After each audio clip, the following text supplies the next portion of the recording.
mas da Comissão Europeia, fellow do MIT e dos autores responsáveis pelo AI Act europeu.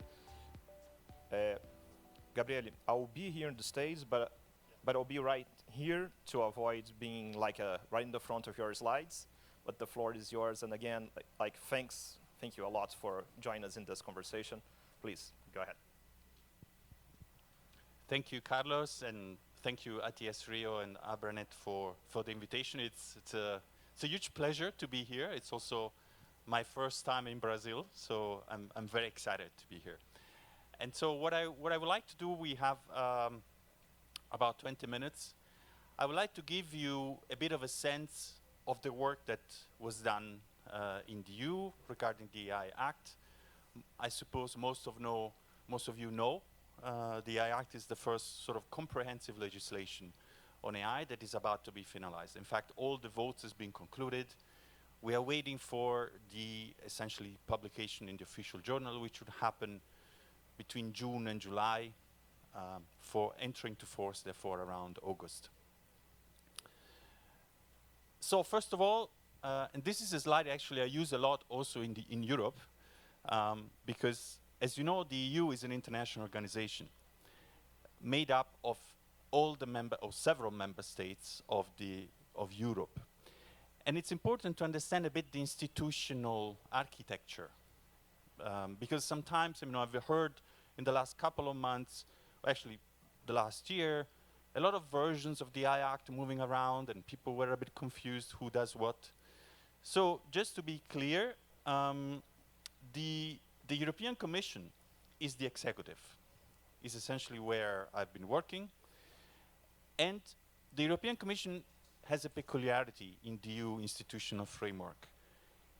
It has exclusive power to propose legislation. Unlike in national countries, like in Italy, for instance, where I'm from, or in Germany, or other countries, generally Parliament can also submit proposals for legislation.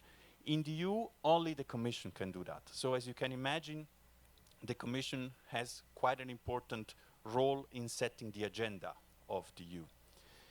And then the proposal, which was issued in April 2021, is sent at the same time to two other institutions, is the European Parliament and the Council. Those institutions have the same power. It's a bit like a bicameral system where you have House of Representatives and Senate. So they have the same power, which means that they have to agree to adopt legislation. And the Parliament is directly elected by the people in each member state. So actually, this weekend, there are new elections, European elections in the EU. So each member state votes, in each member state, people vote for their representatives, and the Parliament therefore represents the people. The Council is the institution that represents the governments. So it's composed of all the governments of the member states. And the final agreement is usually done in what are called trilogues. So essentially, these are meetings between delegations of the three institutions, discussing essentially a final deal. Based on what? On what is the Commission proposal, which is the starting text. Then the Council also makes its own opinion, which happened in this case in December 2022, and the Parliament as well. So each institution, or each of the two co-legislators, analyzes the text by the Commission and decides what its own ideal version should be. So then they enter into this bilateral or trilateral negotiations, having their starting position. The Commission is not a decision maker in the final stages of the discussion. Our role is to technically advise, but the decision makers is Parliament and Council. So you will see that some decisions were made are quite different from what the Commission had proposed. So I want to spend a few minutes discussing some background. So how we got where we are today. Essentially, the work on AI by the European Commission started quite early, or in general by the European institutions, I should say, because the first institution that issued a document around, let's say, AI or robotics, initially in 2017, actually, AI was not yet a buzzword. There was a lot of discussion around big data, IoT, robotics. It was from the Parliament, a recommendation on civil law rules on robotics.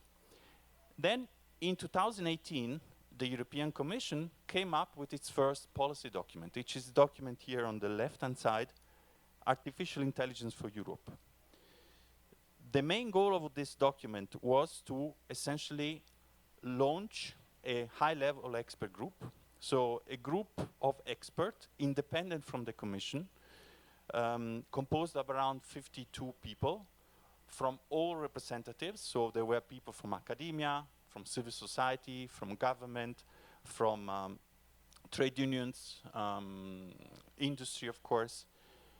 And they were mandated to elaborate two essential deliverables. The first one was draft ethic guidelines on trustworthy AI, and the second one was policy and investment recommendations. So this work is the work of an independent expert group. But the goal was to help the Commission thinking through the process about what should be done or could be done on AI.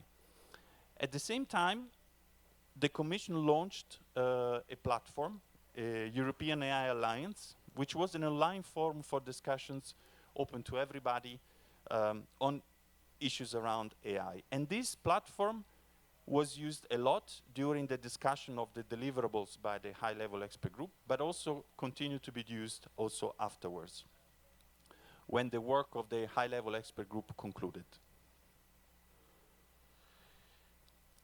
Fast forward, 2019-2020, we have a new commission. The current commission, von der Leyen Commission, took office in 2019. And why I mention this? Because von der Leyen had in her programmatic guidelines a commitment to deliver a European legislation on AI. So her entry into office gave a political mandate for the Commission to start working on a legal framework on AI on the basis of the work that was already going on. The first thing that we did as Commission was developing a white paper. So the white paper was essentially a rather a first reflection on some policy options around how to deal with what we call ecosystem of excellence and ecosystem of trust around AI. Ecosystem of excellence is around the development of AI, the development of the skills around AI. So what are the tools that we need in order for being developers? And ecosystem of trust is more around the rules that we need to put in place to ensure that AI systems are trustworthy. So it's more the regulatory part, the regulation. So the white paper triggered a huge amount of interest. So we had around more than 1,000 respondents, including extensive documents, PDFs of 20, 30 pages, academic articles, from all sectors, so citizens, businesses, civil society, academia, public authorities, and also from outside Europe, actually. Around, here is marked, I don't see the percentage, but almost 1/4 of the contributions were from entities or persons outside Europe. At the same time, the Parliament also issued a number of resolutions during these years around AI. I also want to mention that before the Commission issued the proposal, we also had to undergo a process called impact assessment. This is part of our so-called better regulation guidelines, meaning that this is not special to AI. This is actually typical for all regulatory proposals by the Commission. The Commission needs to develop an impact assessment which consists of several steps. Primarily, it's about problem definition. So what is the problem we want to solve? What are the drivers of that problem? What are the objectives we want to achieve? And the impact. So we need to evaluate the cost of compliance, the impact on SME, which are many in Europe, effect on innovation and competitiveness. So all these considerations were at the basis of the impact assessment, which was supported also by a study by a contractor to do literature review, evaluation of the public consultations which were done, including this input from this online platform, and the cost estimates. And so at the bottom you see sort of a matrix about all the options that were evaluated, the pluses, the minuses, and this helped somehow determine what the actual legal proposal could look like. Finally, a couple of words about the work of the co-legislators, because as I said, the Commission makes the proposal, it's sent to European Parliament and to the Council. They do their own process of analyzing and coming up with solutions and opinions. And this process looks a bit like this. When it comes to the Council, you may be familiar with this concept of 6 months rotating presidency. So meaning every 6 months in the Council there is a new presidency of different member states. So you see that the Council worked on the AI Act for 6 presidencies. Some of them were more influential than the others, simply because of the matter in which, the stages in which the file was. I can mention here, for instance, the French presidency, which really engaged in substance with the legal text and the amendments by the member states. The Czech presidency was the presidency who actually concluded the political negotiations in the Council by defining what is the position by the Council, the negotiation position by the Council, so-called general approach. And then the Spanish presidency was the presidency who actually engaged in the trilogues negotiations with the Parliament. On the side of the Parliament, also to signify the importance of the file, this typically you have one committee that is responsible for a file. In this case, we had 2 committees, Internal Market Committee and Civil Liberties Committees, with 2 rapporteurs from 2 different political groups. And on top of that, other 5 committees in the Parliament had some sort of partial competence. So essentially the text was divided in several sections, and some committees had, for instance, the Legal Affairs Committee or the CULT committees, had some degree of competence over certain articles. I have to admit that this may not have been always the most efficient. Of course, this sometimes led to some fragmentation, but it's to say that everyone had somewhat a stake and interest in this process and wanted to express a view. And on the side of the Parliament as well, they held a lot of workshops, hearings, they issued studies, and generally ongoing exchanges with stakeholders. The same happened on the side of the Council, where typically the governments, they engage with national stakeholders in the capital, and then their input supports the opinion of each member states in Brussels. So that's enough about the process. In terms of content, I want to show you 3 slides. I have to go through a little bit faster because I think I'm running out of time. It's fine? Okay, good. So this is the most important slide. So if I have 5 minutes for a presentation, this is the slide I show.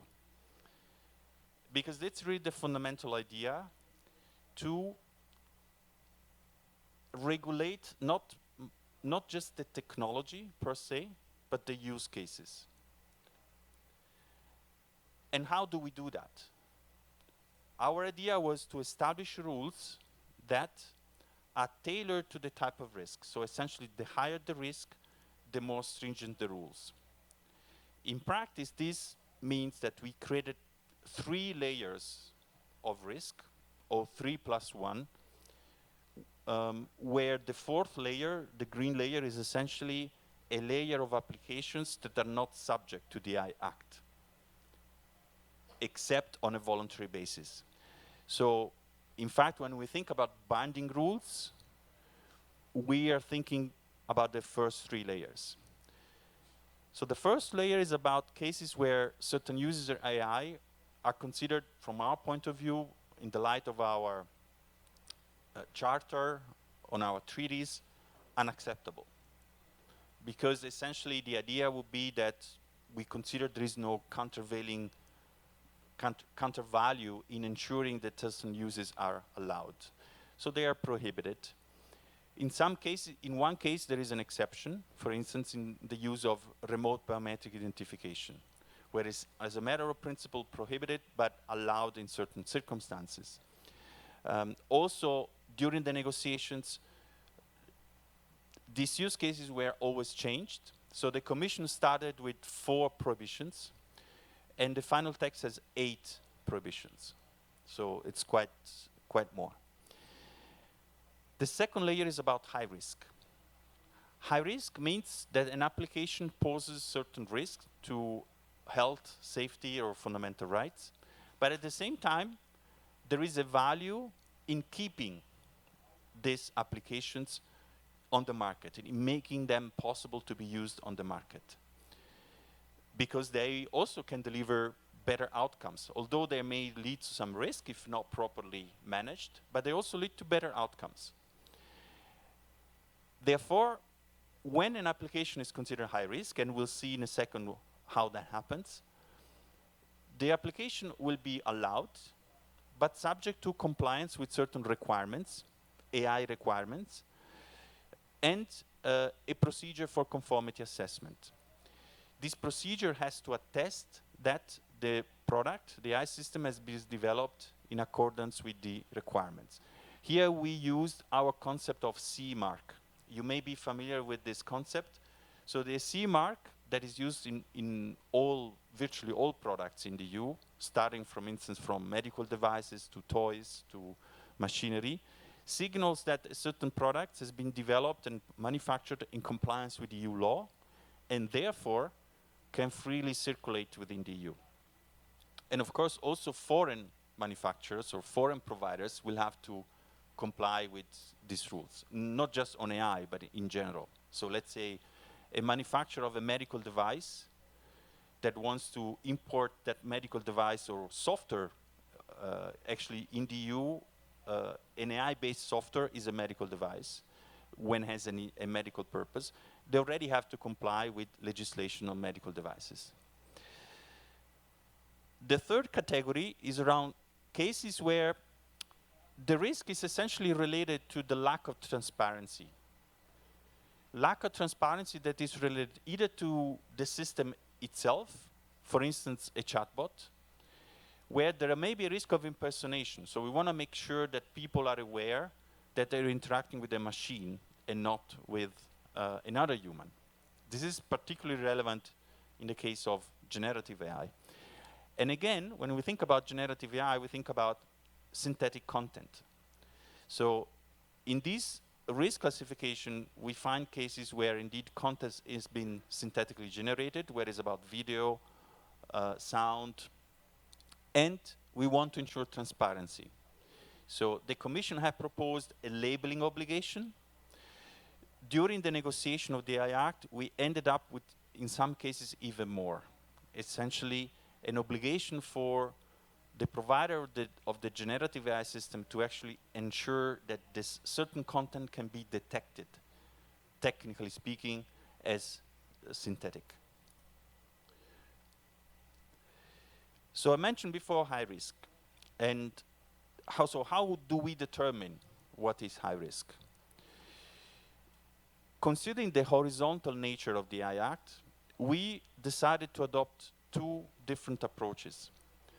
According to the first approach, related to the systems mentioned in the Annex 1, AI systems are considered high risk when they are a safety component of a product that is already subject to EU law.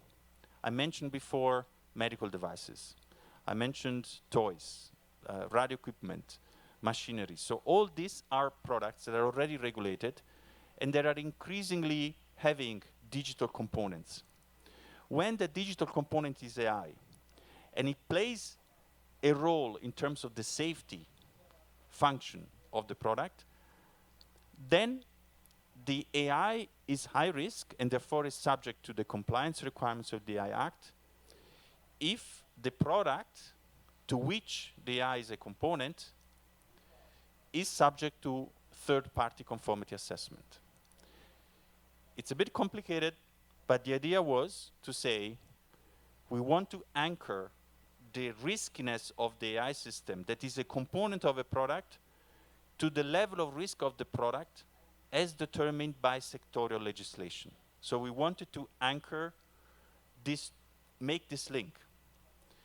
Because indeed, products are considered, let's say, medical devices. Not all are subject to the same conformity assessment. Some medical devices are subject to third-party conformity assessment, some other medical device not. And typically, this is a signal of the riskness of the product.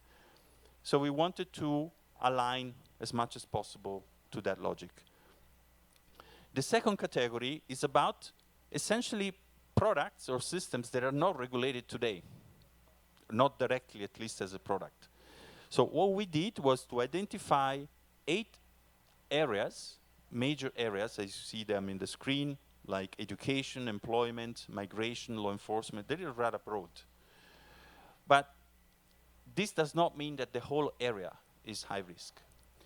It's only systems that are explicitly listed in the annex. So we have an annex that identifies these areas, and under each area, there is a specific exclusive list of systems. For instance, in employment, there are systems used for hiring, systems used for firing, or system used for management of employees. So not all AI that can be used in employment is high risk.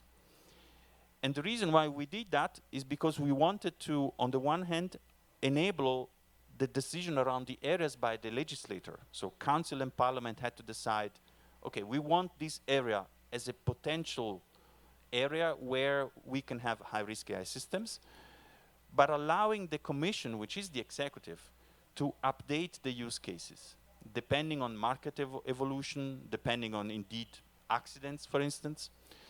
So this distinction is important because sometimes people confused and tell me, oh, but the whole education sector is high risk. No, that is actually not the case. One needs to see the specific systems that are listed. If you're not in that list, you may be considered perhaps prohibited in certain cases, or you may be considered subject to transparency obligations, but you're not high risk. And finally, that's the last slide. It's perhaps the most complex, I should say, because this was exactly one part of the final AI Act that was not part of the Commission proposal.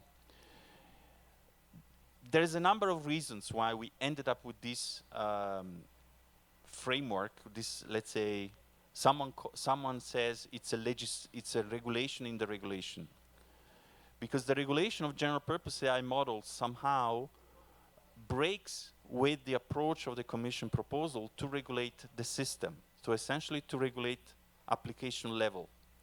Here, the regulation of general purpose AI models goes, if you want, upstream in the value chain and establishes rules for models.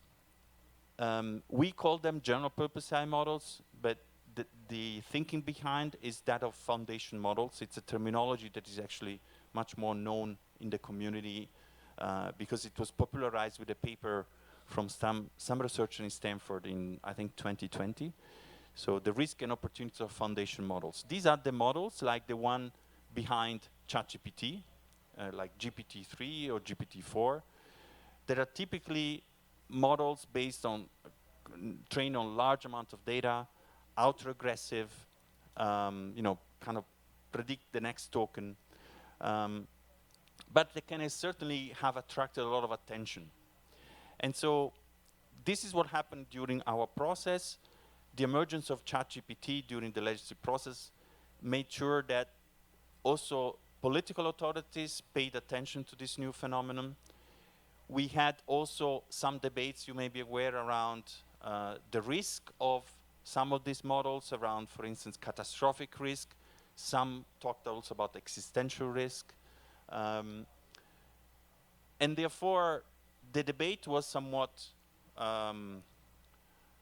focused on trying to find a solution on this type of technology in reality. And this is a bit what makes this section of the regulation a bit different from the others, because it kind of focuses on a specific technology, whereas the other sections focus on AI system and not on whether you use, let's say, supervised learning, unsupervised learning, what kind of architecture. We ended up with a system of two-tier, where essentially these models are subject, all of these models that are classified as foundation models or general purpose are subject to certain rules. The first type of rules are around primarily transparency.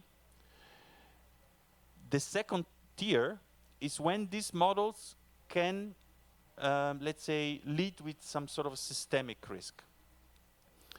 And here there is a complexity, which is about how do we determine when a foundation model leads to systemic risk.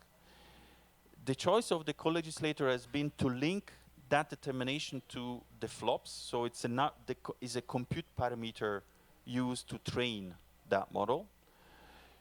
You may, for those of you who are followed a bit the work of in the US, notably the executive order by President Biden in October, there is a reference to flops also in that document, with the difference that they refer to 10 to 26, so it's a higher threshold.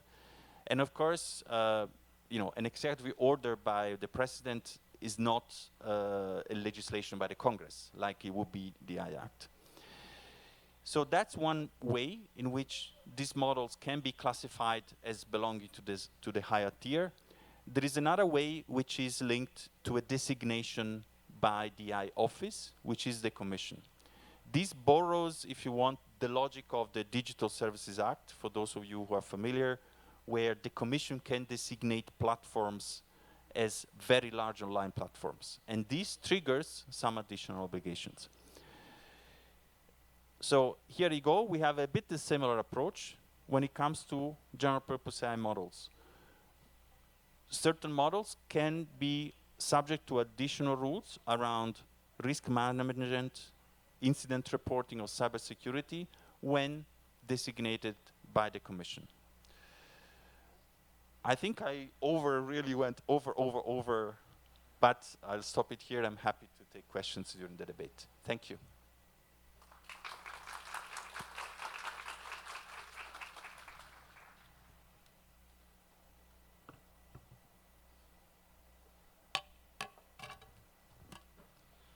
So thanks, Gabriele. That was really, really insightful and very useful, I think, for our debates here in Brazil on the future of a Brazilian proposal on the regulation of AI. So thanks a lot for bringing this European perspective and telling us a bit about the history of the AI Act and some of its key features and how do we see it moving forward. So it's, well, I'm really grateful for that. And with that, I'll switch back to Portuguese. Bom, com isso, pessoal, eu gostaria de fazer alguns avisos muito rapidinhos para a gente arrumar aqui o nosso painel. Primeiro, lembrando que vocês têm o QR Code na tela, então, caso vocês queiram fazer perguntas, utilizem esse QR Code e mesmo perguntas para o Gabriele podem ser feitas em português. Tá? Então, fiquem à vontade para mandar as suas perguntas. Nós temos tradução para o Gabriele aí pela próxima, enfim, hora, então eu vou priorizar até perguntas para ele na rodada aqui do nosso painel.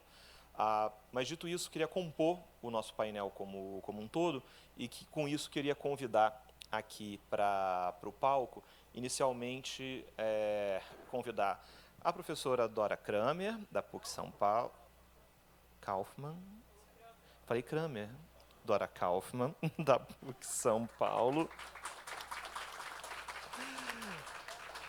Ai, desculpa, Dora. Enfim, o final de dia acontece.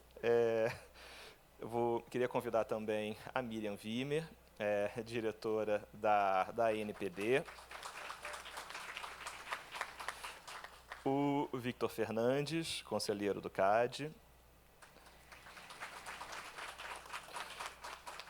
o Henrique de Oliveira, secretário de Ciência, Tecnologia e Transformação Digital. E Gabriele se junta a nós nessa conversa. Bom, pessoal, acho que a gente faz esse nosso debate num momento em que a gente olha para um momento em que o Brasil discute uma proposta de regulação de inteligência artificial.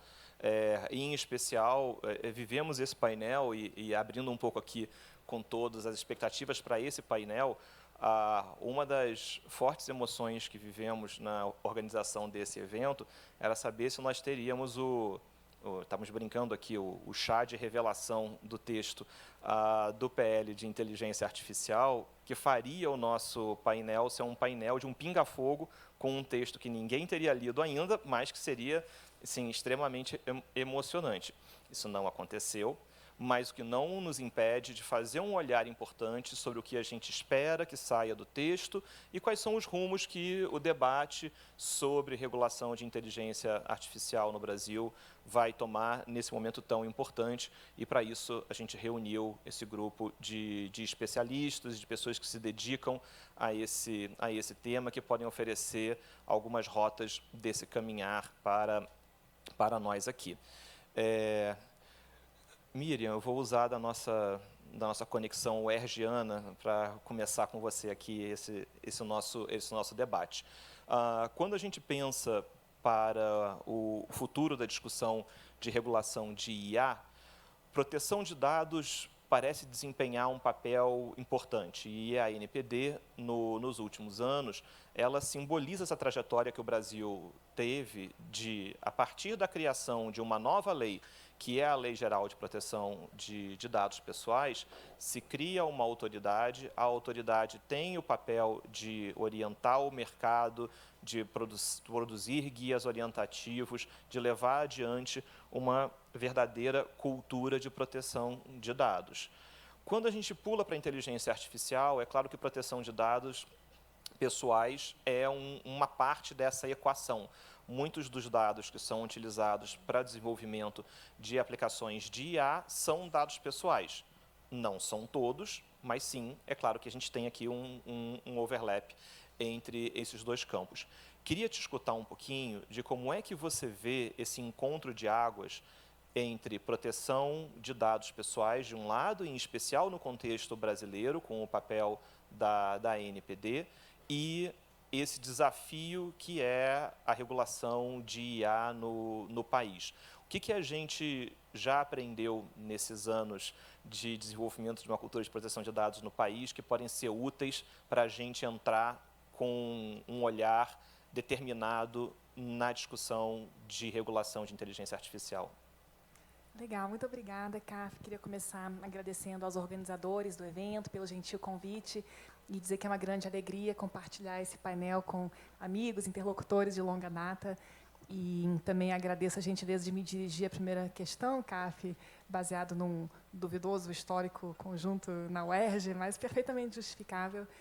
E eu acho que a sua pergunta é extremamente pertinente, porque, de fato, a ANPD, assim como outras autoridades de proteção de dados pessoais ao redor do mundo, tem, de maneira muito enfática, chamado a atenção para esse encontro de águas, que foi a expressão que se usou para essa espécie de sombreamento, ou, em certa medida, sobreposição entre o regime jurídico que nós já temos hoje no Brasil, voltado à proteção de dados pessoais, e o regime jurídico que vem sendo discutido no âmbito do projeto de lei em debate no Congresso Nacional.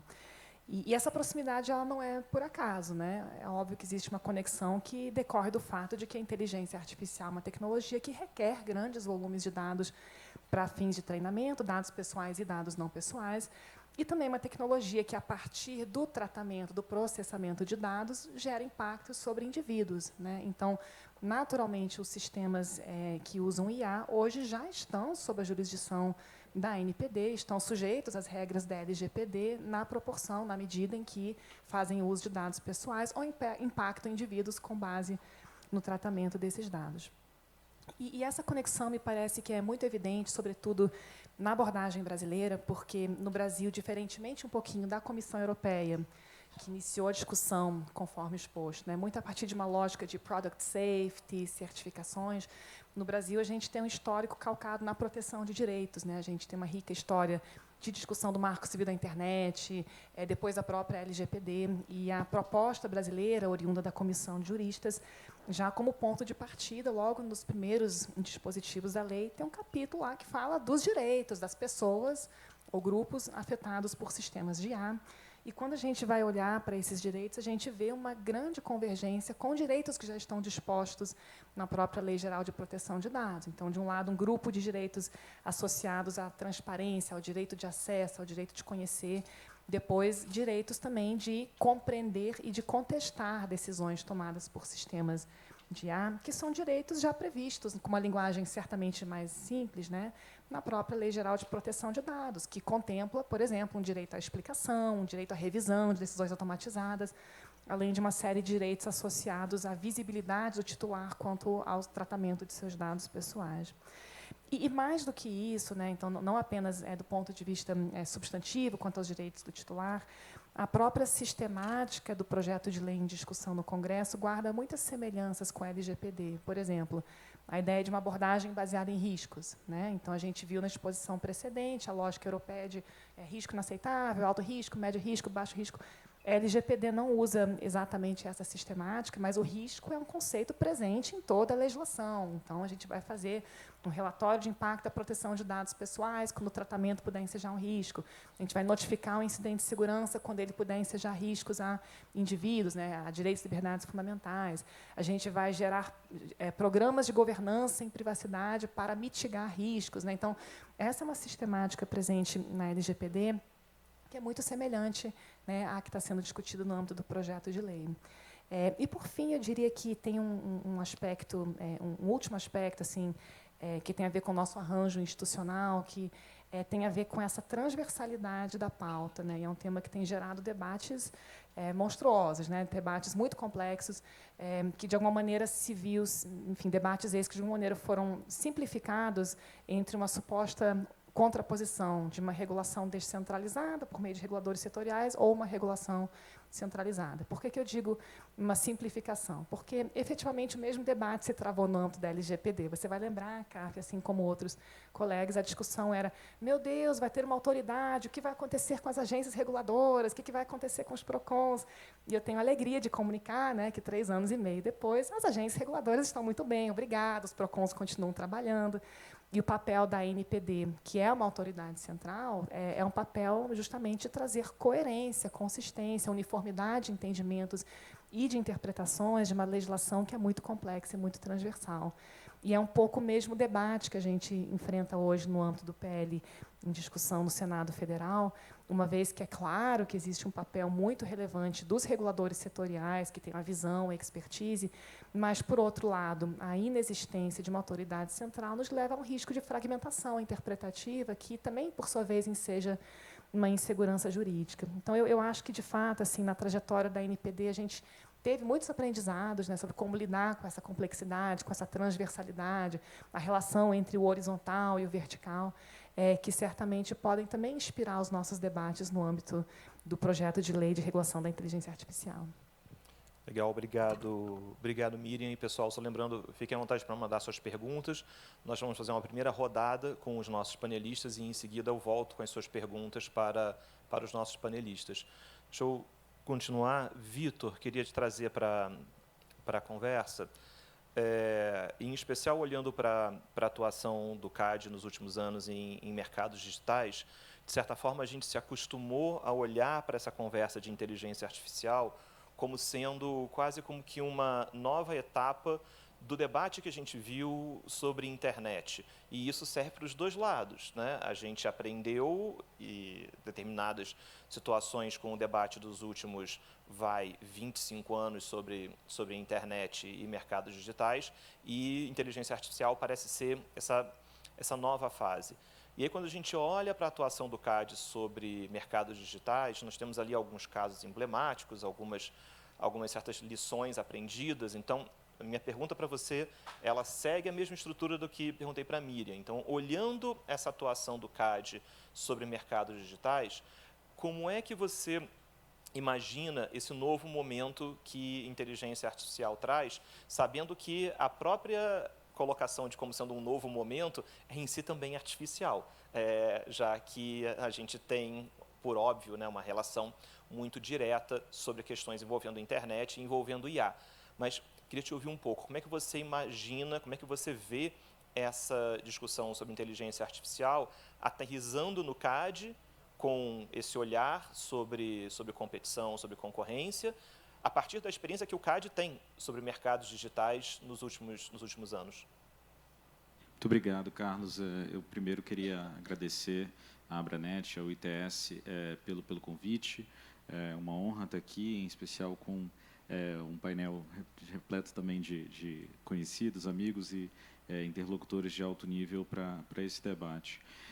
Carlos, dando um pouquinho de contextualização, como você mencionou, nos últimos anos a gente teve uma onda de discussões no Antitrust sobre mercados digitais, mas eu colocaria um recorte de, nos últimos 3 anos, 2 ou 3 anos, a gente tem um interesse cada vez maior sobre IA. Né? A gente tem, nos últimos 2 anos, uma série de relatórios e de reports de autoridades estrangeiras e de alguns fóruns internacionais sobre o tema de concorrência e IA. Inclusive, no ano passado, a OCDE, o Fórum de Concorrência da OCDE, teve um dia dedicado à concorrência e políticas de precificação baseadas em algoritmos. Esse ano, a gente teve a CMA, que é a Autoridade de Concorrência do Reino Unido, lançando um relatório bem importante sobre modelos fundacionais. A Autoridade Canadense também fez algo parecido. Então, a gente tem tido aí um aumento do interesse, né, das autoridades concorrenciais sobre esse tema. E 3 grandes temas aparecem quando a gente fala de concorrência em IA, em todos esses estudos, em toda essa literatura. Alguns desses temas dialogam com as preocupações de mercados digitais, outros deles talvez sejam um pouco mais novos. O primeiro grande tema que aparece, que é o objeto da maior parte das discussões já acumuladas, é uma discussão sobre colusões algorítmicas, ou seja, a possibilidade de algoritmos eventualmente atingirem acordos de preço sem algum tipo de intervenção humana.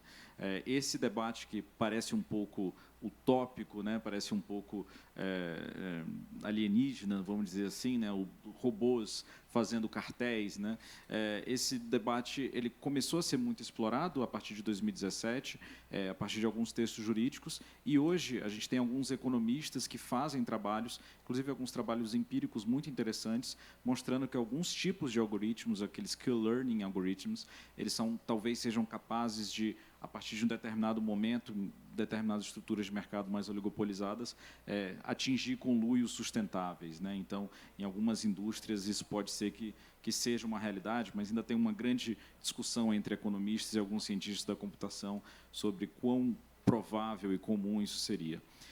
Uma segunda grande preocupação, e aí sim muito relacionadas às preocupações que o CAD aborda em mercados digitais, é o uso de sistemas de IA para basear práticas anticompetitivas discriminatórias. A gente tem, por exemplo, muita discussão na área de mercados digitais sobre práticas que são tratadas genericamente como condutas de autopreferência. Então, por exemplo, exibição de resultados em páginas de buscadores, como, por exemplo, nas discussões do caso Google Shopping, inclusive um caso analisado pela Comissão Europeia, outras discussões sobre, por exemplo, páginas de marketplace que geram recomendações de produtos que são vendidos pela própria empresa, e outros tipos de condutas discriminatórias, até mesmo como condutas de preço predatório, que podem ser mais viabilizadas por meio de algoritmos, né? Então, é interessante observar que alguns sistemas de IA eles podem tornar mais factíveis algumas condutas anticompetitivas que são raramente exploradas no campo antitruste, como, por exemplo, as próprias condutas de preços predatórios, né? Às vezes, um algoritmo ele pode ofertar fazer uma determinada oferta para um cliente específico a partir do seu perfil e fazer ali uma estratégia predatória. E, por último, para fechar, aqui o terceiro grande tema que está sendo muito discutido por essas autoridades é preocupações com concentração de poder econômico dentro da cadeia de valor de modelos fundacionais de IA generativa. Inclusive, hoje saiu uma notícia do The New York Times dizendo que o FTC e o DOJ teriam entrado uma espécie de acordo de cooperação para investigar algumas empresas da cadeia de valor de IA generativa. E as principais preocupações aqui são duas. Primeiro, que você tem grandes empresas que controlam alguns inputs centrais para essa cadeia de valor, como, por exemplo, unidades de processamento gráfico, né? Você tem uma grande empresa que controla isso, e você tem também muitas parcerias sendo formadas entre empresas que já têm uma posição muito consolidada em determinados setores do mercado e desenvolvedores de sistemas de IA. Né? Isso gera uma grande discussão se as autoridades de concorrência devem analisar essas parcerias, essas joint ventures como fusões, e de que maneira isso pode moldar um processo de concentração de poder de mercado na IA generativa a partir do seu desenvolvimento nos próximos anos. Perfeito. Obrigado, Vitor, por esse panorama. Super interessante os 3 pontos de convergência aqui. Eu queria terminar a rodada lá no final do palco para eu voltar mais aqui para perto.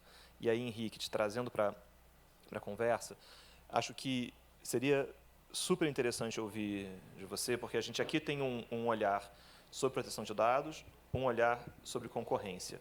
E esses são 2 assuntos de vários outros que entram num olhar sobre estratégia, num momento em que a gente pensa sobre inteligência artificial para o Brasil, uma situação em que a gente tem a estratégia, a EBIA, passando por esse processo de revisão, a gente tem o plano e a efetiva regulação nos debates no Congresso Nacional.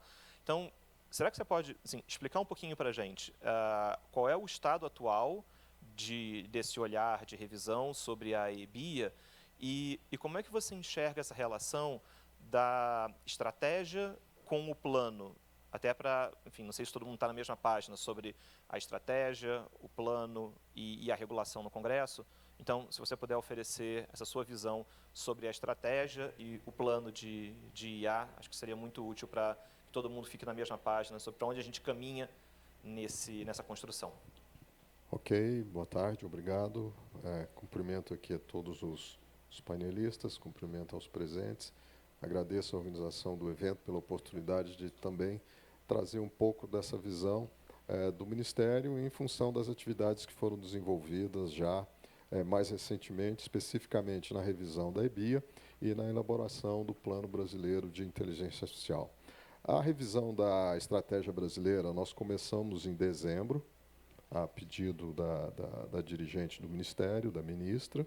Fizemos eventos, oficinas de trabalho com vários segmentos que compõem o tema IA, que realmente é bastante complexo, é bastante amplo, inclusive. E, em março, o presidente nos pediu, deixa eu até confirmar aqui direitinho a data, para passar para vocês o correto, né? Nós tivemos a demanda, exatamente, 7 de março, do presidente para a elaboração de um plano. Na realidade, na revisão da EBIA, a gente já contemplava a ideia, já estava no planejamento, de termos um conjunto de propostas que fariam parte da estratégia, porque o plano busca ações mais concretas. A estratégia estava discutindo a revisão, a tendência, o momento. Por sinal, a estratégia foi muito motivada pelo avanço, pelo crescimento do uso de IA em todo o mundo, mas também aqui no Brasil. As questões regulatórias, claro, impacto. Mas aí nós fizemos essa opção. A EBIA formulou esse conjunto de medidas, revisando a estratégia inicial com seus eixos estruturantes, o conjunto e a formação dos ministérios que estavam envolvidos nessa discussão, o segmento de ciência e tecnologia, né, a academia, a iniciativa privada e vários outros órgãos que acabaram também se unindo ao tema, que não estavam inicialmente participando na época da EBIA. Então, isso aí foi uma construção. Nós aproveitamos no plano aquilo que já estávamos fazendo para a EBIA, né? Aproveitamos todas as informações, o levantamento, as ideias iniciais, os stakeholders que estavam e estão discutindo, estão analisando, estão estudando esse tema. Aproveitamos um conjunto de propostas iniciais e estão estruturando o plano para apresentar agora, no final de julho, seria esta semana, mas a conferência foi adiada em função da tragédia no Rio Grande do Sul, não tinha como. Enfim, acho que isso é algo que nem precisa explicar muito por que as razões desse adiamento. E a reunião foi remarcada, então, a conferência, melhor dizendo, foi remarcada para a última semana, os últimos dias de julho e o primeiro dia de agosto. O plano será submetido ao CCT, que é o Conselho de Ciência e Tecnologia, que tem uma ampla composição e representatividade. Em seguida, será levado ao presidente, que é quem preside o CCT, para então ser anunciado formalmente na conferência. Então, na última semana de julho, nós teremos a apresentação do plano ao presidente. Nós estamos vendo a seguinte continuidade. O plano, então, um conjunto de ações mais imediatas, de curto e médio prazo, serão incorporadas na EBIA, que prevê, então, não só essas ações de curto e médio prazo, mas também uma avaliação no contexto global e trazendo e incorporando o aspecto regulatório. Porque o aspecto regulatório é uma discussão, né, iniciativa prerrogativa do Congresso. O governo se estruturou até em decorrência das iniciativas da EBI e do plano, se estruturou e está respondendo conjuntamente às questões que surgem na regulação, na interação com todos os interlocutores, mas o governo está, através da Casa Civil, leva e incorpora a sua visão, não é? Dentro daquilo que cabe na sua atribuição de poder executivo, obviamente, né? Também ao relator e aos demais participantes dessas discussões. A regulação, então, nós identificamos que ela vai precisar depois de atos normativos complementares. Talvez novos PLs, projetos de lei, eventualmente alguma iniciativa do Executivo internamente, sob o ponto de vista normativo, certamente, regulamentar o PL, o que será a futura lei, será também a iniciativa do Executivo, mas nós identificamos claramente que alguns atos complementares serão necessários. Atos nesse nível legal, mas também atos infralegais, que serão bastante... Já iniciamos, então, essa análise. E essas iniciativas já estão incorporadas nesse plano inicial que deverá ser formulado. Para deixar claro, eu exemplificaria assim, nas discussões que tivemos entre os órgãos, nas várias oficinas que realizamos com todos esses segmentos e setores que mencionei, ficou muito claro a menção a uma política de dados que a gente precisaria estabelecer. Tá? O governo, ou melhor dizendo, o cidadão, tem seus dados à disposição, entre aspas, ou hospedados nos órgãos de governo. Tá? Então, estabelecer políticas de C&T, que aí também é outra questão importante, pesquisa e desenvolvimento. Utilizando esses dados ou disponibilizando esses dados para o setor privado, demanda uma política de dados. Então, tem aí várias questões que, juntamente com a NPD, CAD e os outros órgãos, serão estruturados futuramente. Aí é que entra o papel da EBIA. Ok? Perfeito, obrigado. Obrigado, Henrique. Muito... E é interessante que a gente, com isso, consegue ter uma visão de determinadas portas de entrada do tema de IA na estrutura do governo e entender como, enfim, essas portas são multifacetadas. E queria sair do nível governamental e agora olhar para o nível do setor privado e entender como é que toda essa discussão de IA aterriza numa dinâmica de empresas que olham para essa realidade, que olham para o debate de regulação e se preparam para as cenas dos próximos capítulos. E aí, Dora, acho que você, com a sua pesquisa, olhando para a maturidade de inteligência artificial no mercado, a gente sempre faz aquela pergunta, né? O quão pronto o Brasil está para as demandas que uma regulação de IA naturalmente vai trazer. E eu queria muito te escutar sobre essa sua pesquisa mais recente, de olhar para nível de maturidade sobre inteligência artificial e como é que você vê esse assunto se desenvolvendo. As empresas estão prontas, não estão prontas? Onde é que o calcanhar aperta mais quando a gente olha para o debate sobre regulação de IA do que tem aparecido nas suas pesquisas nesse campo? Bom, primeiro, boa tarde. E estou aqui num painel com autoridades, só com autoridades. Eu queria, primeiro, antes de tudo, agradecer e parabenizar os organizadores. Onde está a Carol? Foi um evento, eu acho que foi o melhor evento que eu já participei. Olha que eu tenho participado de muitos eventos, não só pela escolha dos temas, que são temas críticos hoje, como das escolhas dos panelistas, né? Na minha opinião, não teve nenhum entrante. Todos panelistas que tinham um grau de maturidade, de lidar, de experiência, de conhecimento sobre os assuntos, e isso é raro. Parabenizo, eu me sinto assim, muita responsabilidade fazer parte desse painel final.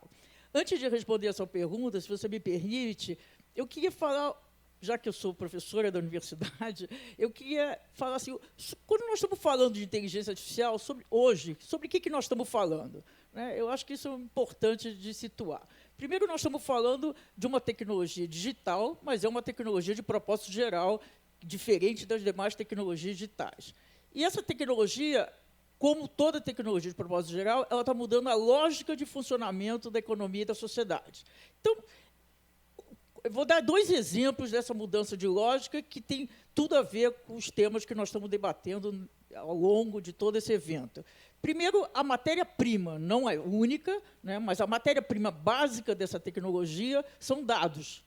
E diferente de outras matérias-primas, né, você pega, por exemplo, o petróleo. O petróleo é extraído, é um ativo da natureza, né, ele é finito e ele é extraído da natureza. Os dados, e principalmente a parte de dados pessoais, eles são gerados na nossa interação, na nossa comunicação. Então, só o fato de que a matéria-prima dos sistemas e dos modelos de inteligência artificial são baseados em dados, já tem uma diferença fundamental, importante, em relação às demais tecnologias.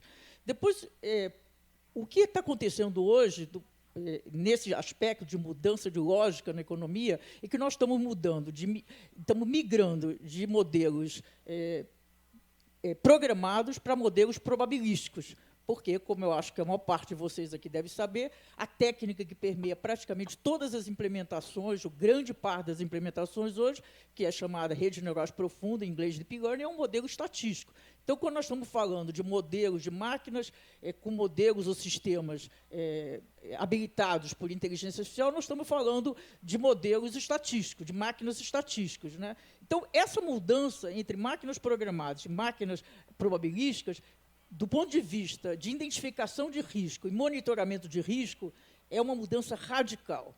Né? Quando você tem uma máquina programada, se o programador fizer tudo certo, ela entrega até o fim aquilo que foi programado. Se você analisa e ela está em compliance na partida, com as questões éticas, normas, regulamentações, ela vai continuar. O que não acontece com máquinas habilitadas por inteligência artificial, pela essa característica, entre outras, de ser máquinas probabilísticas. Né?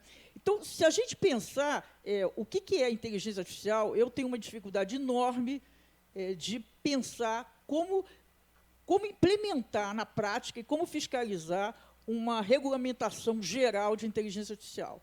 Quem me acompanha sabe que, desde o início dessa discussão, eu defendo veementemente, ou pelo menos, tirar o veementemente, tenho defendido que o protagonismo da regulamentação, da fiscalização, seja das agências setoriais.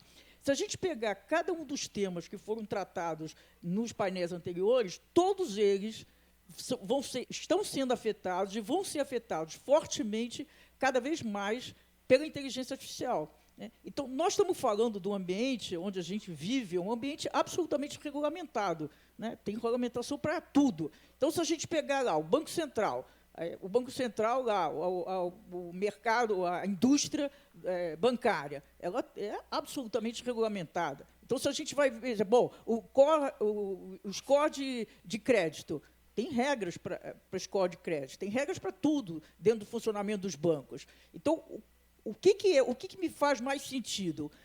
Como é que adapta essas normas, essas regras, essas regulamentações que já existem para produtos e serviços habilitados com inteligência artificial. Se a gente pegar, por exemplo, a Anvisa, fundamentalmente, ela avalia, né, ela dá o aval para sistemas, para máquinas, para equipamentos. Então, a inteligência artificial é software. Então, ela tem que fazer essa adaptação, né? Porque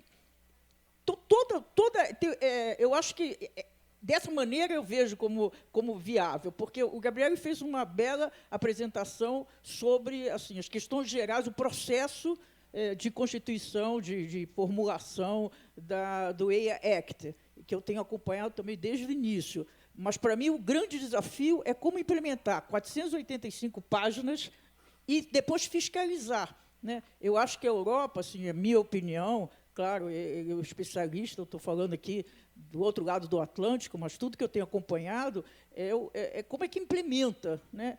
A complexidade do documento final, que já não é mais uma proposta, é uma lei, não está em vigência, mas é uma lei, ela de uma complexidade tal, a tentativa de incluir todas as questões, todas as possibilidades de todos os setores que podem acontecer. Você cria uma coisa tão complexa. Então, eu acho que, assim, claro, acho que dia 11 agora está anunciado, ou pelo menos está previsto que vai ser praticamente lançado a última versão da 2338, mas eu continuo achando isso. Eu acho que foi um avanço, ela é uma melhor versão, muito melhor do que a primeira versão da 2338, mas eu acho que essa questão de você fazer uma tentativa de incorporar numa regulamentação uma tecnologia tão complexa, que é transversal, de todos os setores,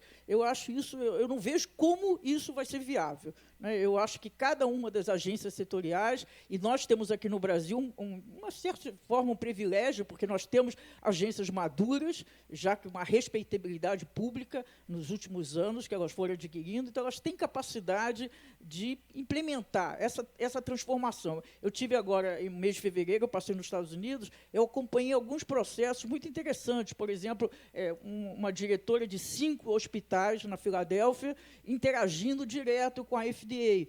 Então, na prática, o que estava acontecendo de fato nos hospitais dava um input para a FDA e criando e adaptando as regras que tinham para sistemas habilitados por inteligência artificial. Bom, aí, pegando a sua pergunta específica, eu, de fato, estou coordenando uma pesquisa empírica, né, porque a gente, desde que foi lançado o ChatGPT, em 30 de novembro, todos nós sabemos, virou um hype, né? Mas, de fato, eu acho que assim, a percepção minha era que muito mais as pessoas estão usando, principalmente os sistemas de IA generativo, né, estão auxiliando as pessoas. Saiu agora uma matéria recente, acho que foi no Globo, se não me engano, dizendo que as pessoas estão usando o local de trabalho escondido dos chefes, né?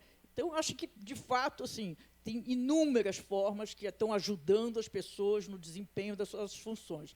Mas a minha percepção é que, do ponto de vista das organizações, o uso era muito menos, a adesão era muito menor do que o que estava acontecendo em relação às pessoas. Aí, eu organizei, junto da Abrasca, essa pesquisa, né, que eu estou coordenando junto com o Alexandre Zavaglia, e para investigar, de fato, quer dizer, primeira etapa é investigar o que está acontecendo no mercado, principalmente no âmbito das empresas de capital aberto, que é o universo da Abrasca, né, tem mais, são acho que 600 associados, mas mais do que 2/3, e o objetivo final, o propósito dessa pesquisa é criar o que seriam diretrizes de governança, porque, em paralelo à regulamentação, uma questão que eu vejo assim, fundamental é a questão da governança. Eu acho que todas as organizações que estão usando inteligência artificial têm que criar a sua governança, né? É a maneira de se proteger a si próprio e também todos os stakeholders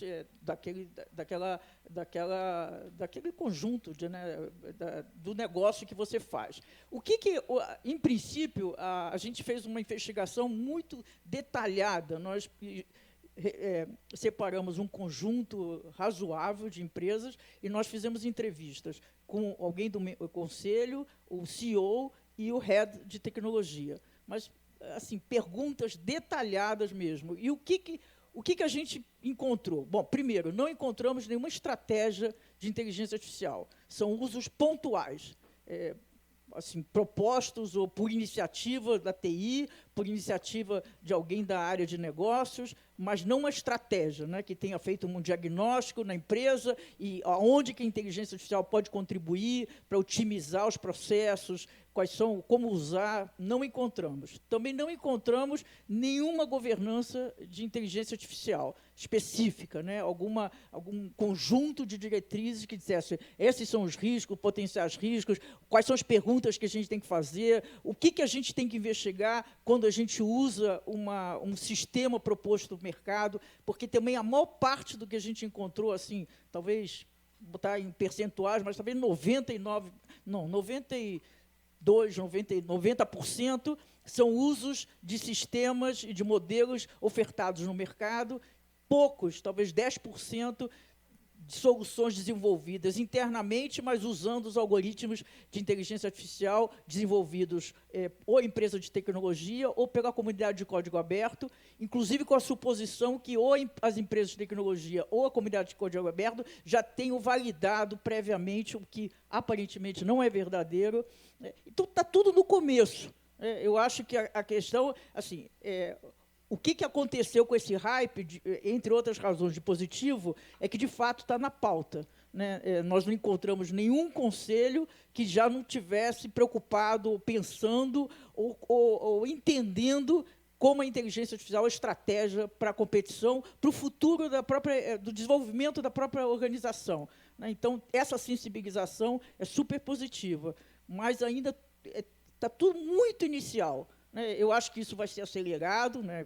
Acho que não tem outro jeito, para mim isso é inexorável, então acho que em relativamente pouco tempo a gente vai ver um uso, uma adesão cada vez maior.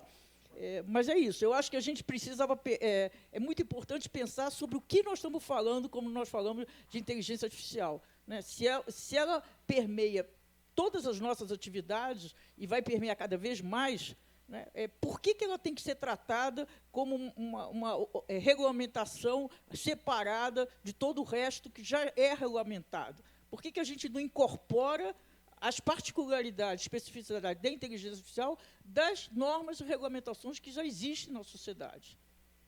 Obrigado, Dora. Super interessante sempre te escutar e olhar para esses primeiros achados da sua pesquisa e um olhar sobre IA. Pessoal, eu vou fazer agora um pinga-fogo aqui com as perguntas que vocês mandaram para os nossos panelistas. E como a gente está um pouco avançado no tempo, vou pedir, na medida do possível, porque algumas perguntas são bem abrangentes, cada uma delas dá para vocês ficarem 1 hora, mas a gente vai ter que fazer algum exercício de condensamento aqui. Eu vou trazer o Gabriele primeiro para as perguntas, até para que a gente possa já captar aqui perguntas que vieram durante a sua exposição e perguntas que vieram mais recentemente, que dialogam muito com as falas dos nossos panelistas brasileiros. Gabriele, eu te perguntaria duas coisas. Primeiro, a gente tem 2 perguntas que questionam a questão da educação na proposta europeia. Então, a gente queria muito te ouvir sobre como é que o uso de inteligência artificial na educação aparece no texto europeu. Existe alguma preocupação especial, particular, com relação à educação? E uma segunda pergunta questiona a questão de responsabilidade. Quem responde caso uma IA venha a causar danos. E aqui, se eu puder acrescentar a essa pergunta, no olhar europeu, o AI Act ele não trata especificamente do tema da responsabilidade. Esse é um tema que é tratado em outro texto, que é a diretiva de responsabilidade pelos produtos. Será que você poderia explicar um pouquinho qual é o estado atual dessa dinâmica entre esses dois textos? E aí te pergunto isso, Gabriele, muito porque na proposta brasileira, esses dois mundos estão juntos. Então, o PL 2338, ele traz uma série de obrigações ex ante e administrativas, por assim dizer, mas também tem dispositivos sobre responsabilidade civil. Então, queria te ouvir um pouquinho sobre esse olhar europeu. Educação e o tema de responsabilidade à luz da atual discussão europeia. Thank you for the question. So in terms of the education, as I mentioned, education is one of those areas that are considered high risk. But indeed, not the whole use of AI in education is high risk. So in particular, if I remember correctly, that we have use cases around admission of students, for instance, to educational institution or training, as well as the use of AI systems in essentially making an assessment for students. So these are primarily, I would say, if I remember correctly, the two use cases where really the focus on possible risks around use of AI in education is contemplated by the AI Act.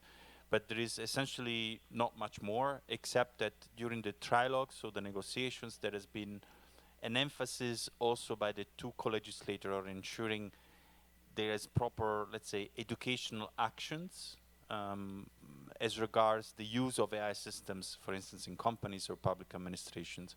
But generally, any other activity aimed to support education resources in the field of AI would not be covered by the AI Act. When it comes to the question around liability, that's correct. The AI Act does not contain any provision on liability. Unlike, for instance, the GDPR that has some provisions on liability, the AI Act does not. And that's for a reason. It's because, as you mentioned, the AI Act is an ex-ante legislation. So the focus is, and the reason why we went for that is because also, partly as the professor here was mentioning, we already have a lot of other legislation. We felt that what was potentially missing from our perspective is an ex-ante type of legislation. So we wanted to include this dimension, simply because for certain type of products, like the AI that is a component of medical devices or other physical products, we already have an ex-ante legislation. So we could have decided to say, oh, let's amend the medical device regulation and the machinery regulation and the radio equipment regulation and the toys regulation and so on to include certain specific consideration about AI, or we could do this horizontally for them. So that was the decision to do this horizontally because that would apply at the same time. But then we added this layer of introducing an ex-ante also for other software systems. And when you do ex-ante, then you have an ex-post in the EU, which is the Product Liability Directive, which is already in force since 1988. And it's about product defectiveness. And we have gone through the process of updating that liability directive, Product Liability Directive. Right now it's been finalized. And it has been updated to include, indeed, essentially liability considerations for digitalized products. And the revision of the PLD foresees explicitly that a product can also be a software system. So that would apply to AI systems as well. And then to complement the picture, we also had pending a proposal by the Commission on AI liability, which aimed to harmonize legislation in the EU about tort-based or fault-based liability, whereas the product liability directive is about strict liability of the manufacturer. But this other proposal has been somewhat parked because the member states felt that, okay, we have the IART, which is going to add some, ex-ante controls and checks and, of course, costs. We're going to have a revised product liability directive, which is going to facilitate redress against the manufacturer. And somehow the member states felt we may want to see how this pans out before introducing additional harmonization rules on fault-based liability. Obrigado, Gabriele. Acho que aqui a gente tem olhar sobre 2 pontos na proposta europeia que acho que são importantes para a gente pensar também no contexto brasileiro. Eu vou seguir a ordem da nossa primeira rodada. E aí, Miriam, trazer para você. A gente tem uma pergunta que é muito no ponto do finalzinho da sua fala, sobre a NPD como esse órgão centralizador de uma estrutura regulatória de IA. Então, acho que a pergunta te oferece uma oportunidade de falar um pouquinho mais, que eu vi que isso foi uma parte ali final da sua fala. Como é que você vê a NPD nesse papel de órgão centralizador? Perfeito, obrigada pela pergunta. E eu queria, desde já, fazer referência às 3 notas técnicas já publicadas pela NPD, disponíveis no site, que buscam trazer um pouquinho a visão da autarquia e contribuir de maneira transparente para o debate público.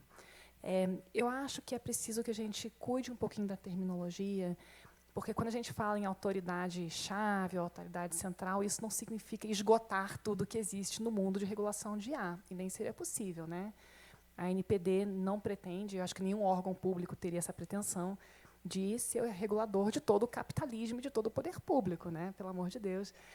E eu acho que, quando a gente fala em arranjos regulatórios, o que a NPD propõe, de fato, é um arranjo mais complexo, em que a gente reconheça as especificidades e as competências setoriais em harmonia com uma legislação transversal. E aqui eu acho que um aspecto-chave é compreender que, quando uma agência reguladora regula um determinado setor, ela está em busca da proteção de um determinado bem jurídico, que não será necessariamente o mesmo tutelado por uma eventual autoridade voltada à regulação de IA. Eu posso dar um exemplo, inclusive como servidora de carreira de agência, eu sou da Anatel, né?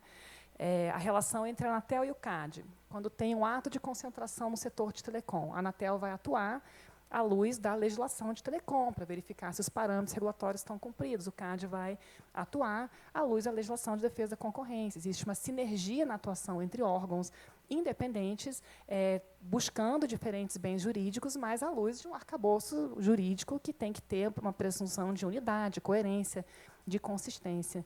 E, portanto, quando a gente olha para o projeto de lei em discussão no Senado, que traz aqui um conjunto de direitos do indivíduo e de grupos afetados, que são sinérgicos com os LGPD, que traz uma série de obrigações de governança, de avaliação de risco, de realização de avaliações de impacto algorítmico, por exemplo, parece claro que esse é um conjunto de obrigações que é um pouquinho distinto do olhar de um regulador setorial. O Banco Central, por exemplo, certamente expedirá normas sobre o uso de IA, tendo em vista a rigidez do sistema financeiro. O CAD atuará em busca do combate a atos ilícitos à luz da legislação antitruste.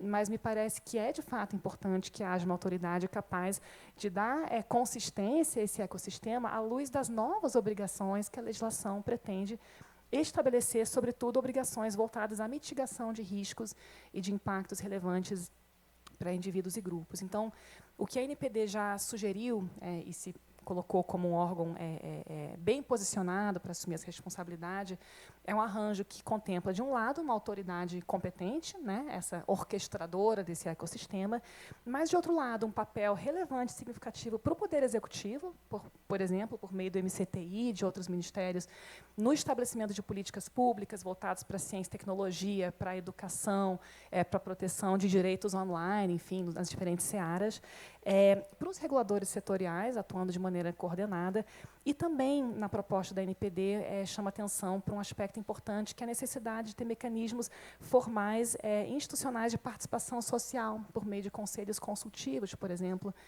que permitam trazer essas diferentes visões relativas à regulação de uma tecnologia que tem uma transversalidade tremenda, conforme já destacado nas falas anteriores. Então, assim, entendo que existe um debate não concluído nem no Legislativo e nem no Executivo, E o que a NPD traz à mesa é a visão de que nós já temos competências que, em muito, dialogam com aquelas sugeridas, né, para tal autoridade competente, e que estaríamos interessados e dispostos a assumir um papel mais relevante nesse tocante, acompanhado, naturalmente, do necessário fortalecimento institucional, de garantias de independência e de autonomia, que me parecem também ser requisitos necessários para o sucesso, né, de eventual autoridade que venha a ser designada ou criada para esse fim. Super obrigado, Miriam. Vitor, a gente tem uma pergunta que olha para uma questão antitrust, e é uma pergunta que diz, o estado atual de inteligência artificial, a gente vê o desenvolvimento concentrado na mão de um grupo pequeno de empresas. E aí a pergunta é, te parece que inteligência artificial traz mais questões antitrust do que a gente estava acostumado a ver no debate sobre tecnologia ou sobre internet? Existe alguma questão que te pareça assim, muito peculiar de IA que faça questões antitrust sejam mais relevantes? Ou seja, o cenário de concentração de poder econômico é maior com inteligência artificial? Obrigado, professor Carlos. Antes de endereçar diretamente a pergunta, eu queria tocar num ponto que foi levantado sobre o sistema integrado de coordenação e supervisão regulatória e destacar que o CAD fez uma contribuição à comissão especial para as discussões sobre o substitutivo do senador Eduardo Gomes, justamente destacando a importância de UPL tratar da cooperação institucional dos demais agentes setoriais com a Autoridade de Defesa da Concorrência, né? E nesse ponto, a gente, inclusive, destacou um pouco que no AI Act europeu, por exemplo, quando a gente olha a seção de enforcement, ali os artigos 37 seguintes da legislação, se dispõe, por exemplo, que as autoridades de supervisão de mercado devem comunicar à Comissão Europeia eventuais indícios de infrações ao direito da concorrência europeu. E essa é, por exemplo, uma disposição que é essencial que exista dentro da lei.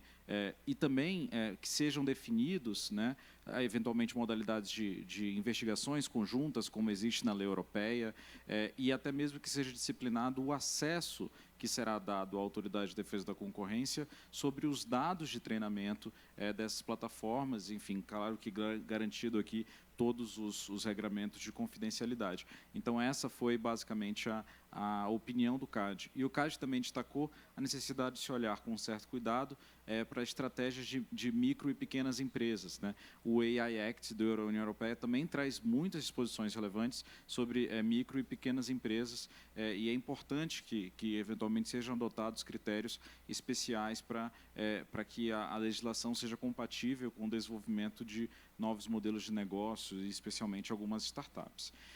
Agora, já indo diretamente para a resposta, professor Carlos, hoje, o que está sendo muito debatido em relação, eu acho que a pergunta trata mais diretamente de modelos fundacionais de IA generativa, né?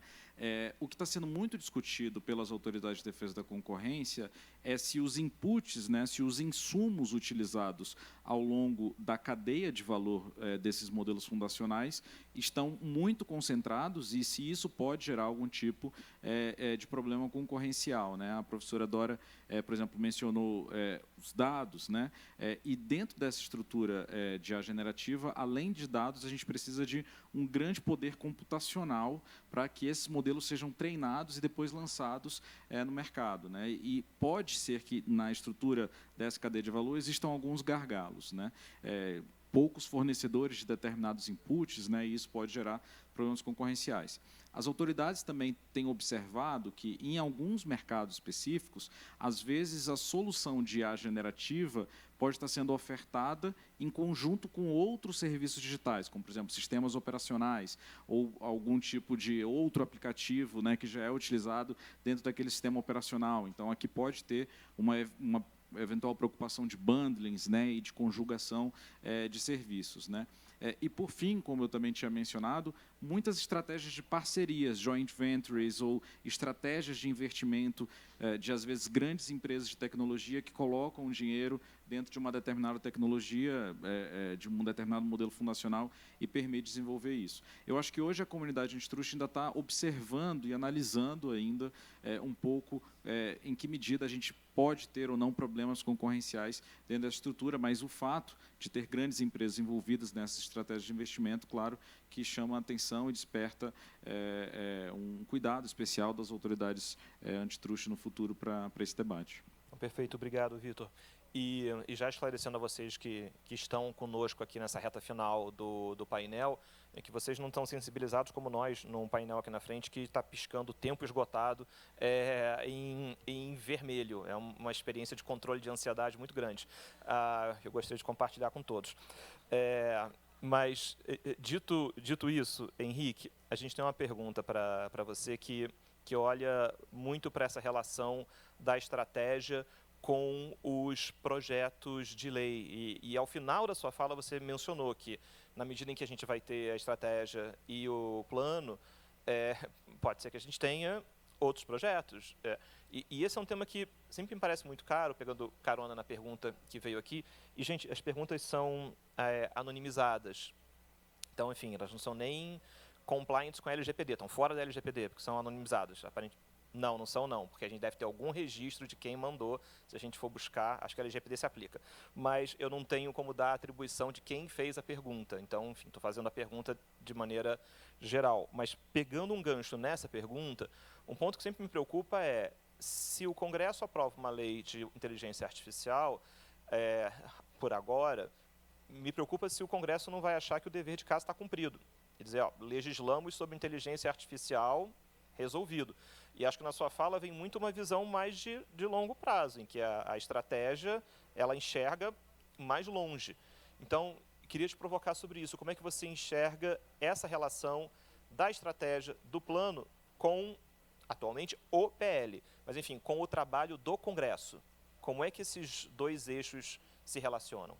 Como você mencionou, caberia aí uma longa discussão, até mencionando pontos específicos nos quais o Ministério foi procurado, bem como outros órgãos de governo, para tratar dessas questões, né? Mas nós enxergamos da seguinte forma: optamos por discutir na estratégia e no plano aquelas questões que o PL estaria afetando, por exemplo, o desenvolvimento tecnológico, não vou dizer afetando, mas estaria tendo relacionamento com essas questões do desenvolvimento tecnológico, da atuação das empresas, incluindo as startups, das questões de direitos de propriedade intelectual, de exclusão que pode haver, IA pode gerar, dos riscos de desemprego. Então, essas questões aqui foram aqui trazidas e ecoaram no Ministério e os outros órgãos de governo. Agora, algumas questões foram tratadas pelos ministérios específicos. Então, a SECOM tratou da preocupação do impacto da IA, por exemplo, no uso dessas tecnologias para afetarem, impactarem a democracia por meio das redes sociais, do impacto que isso traz. O uso das fake news realmente é complexo, tá? Precisa ser realmente olhado. Então, IA ficou, eu diria assim, é uma onda, como a professora Dora colocou, uma onda que a gente tem que buscar alguma contenção, mas é muito difícil estabelecer os limites dessa contenção. E nós não temos parâmetros para isso ainda. Então, a única certeza que eu particularmente traria é: educação é fundamental em todos os níveis, requalificação, capacitação, as diretrizes e princípios que devem nortear as empresas, os governos e a sociedade como um todo deverão ser muito bem disseminados e insistentemente divulgados, tá? Mas a legislação vai ter que caminhar e se aperfeiçoar, não há como, eu não vejo outro caminho.